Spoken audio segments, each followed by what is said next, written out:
getting started. A life is a dream or a nightmare scarring. Hand me a drink cause I think I'm going all in. The invitation of Norbert, the President General of the Democratic Party DP and Minister for Justice and Constitutional Affairs, the NRM Parliamentary Retreat at Kyankwanzi on April 7, 2026, marks a significant pivot in Uganda's transitional policies. What follows is an analysis of the implications, legal hurdles, and the shifting landscape of the 12th Parliament. Don't think I'll get on set, so I'm taking 6 shots all straight to The Kyankwanzi invitation and the Mao factor. Is this the first time the opposition is invited? While the NRM has a long history for co-opting opposition figures into the cabinet, example Betty Kamia, Anyabitres, Maria Matembe, and even Anita, Mao's invitation is qualitatively different.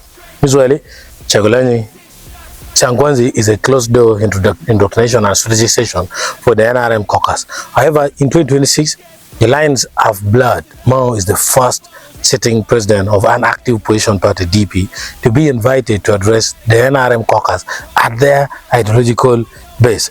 While the independent MPs have been invited previously and are being formally integrated this year, Mao's presence represents the first time a formal cooperation agreement partner is being treated as a functional member of the NRM's decision-making organs.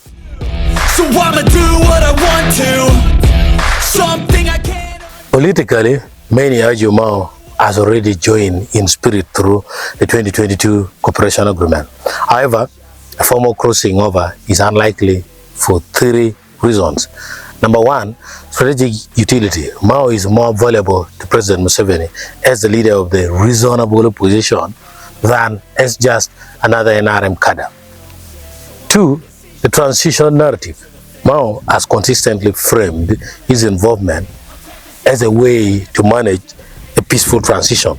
Joining the NRM would destroy his leverage as a neutral habitat in that narrative. And number 3, institutional survival. He remains the head of Africa's oldest political party. Abandoning the DP entirely would be seen as the final nail in the party's coffin.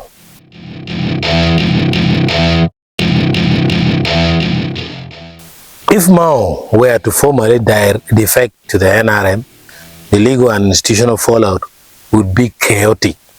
The law, Article 83, under the Ugandan Constitution, a member of parliament who leaves the party on whose ticket they were elected must vacate their seat. Since Mao was elected as an MP for Laropa division, reportedly under the DP/Corporation banner, a formal switch could trigger a by-election. DP leadership. The DP is already fractured. A formal move by Mao would likely lead to a total splintering, with the DP bloc loyal to the opposition and the Mao wing finally dissolving or being absorbed. The cooperation agreement. Deputy DP President Mukasem Bide has noted that the current agreement is limited to 2021-2026 term. A move to NRM would require a new legal framework or the total dissolution of the DP's independent status.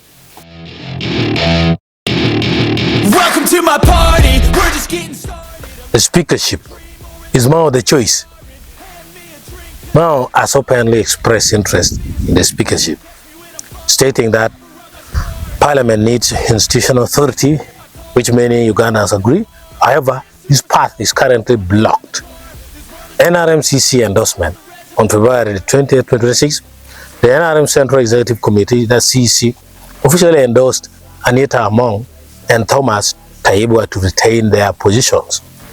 The invitation intent. The invitation to Kyankwanzi is likely not to crown him speaker, but to allow him to present his ministry's agenda and perhaps lobby for his transition roadmap. The spoiler role: if the NRM caucus remains divided over amongst leadership, Mao remains a potent plan B for the presidency, a neutral figure who could bridge the gap between NRM and a section of the opposition. I'm taking 6 shots. Sometimes you need to let. Number one, the independent integration. This retreat is notable for the formal unveiling of independent MPs as part of the NRM bloc. By inviting Mao alongside these independents, the NRM is effectively creating a supermajority that transcends traditional party lines, making the formal opposition, that's NOPA and FDC, increasingly marginalized in legislative math. To the Constitutional Review Commission. As Minister of Justice, Mao is the architect of the proposed Constitutional Review Commission. His presence at Kyankwanzi is likely intended to sell these constitutional changes, which may include moving to a parliamentary system for electing the president to the NRM rank and file. Don't think I'll get home safe, so I'm taking 6 shots all straight to the face. Warning of quiet election. Mao recently warned that the 2026 transition would happen behind closed doors and that the elections would be subdued. His participation at the retreat reinforces the idea that the real political trajectory of Uganda for the next 5 years is being negotiated in boardrooms and retreats rather than at the ballot box. In short, Mao's invitation isn't necessarily a sign of him becoming NRM.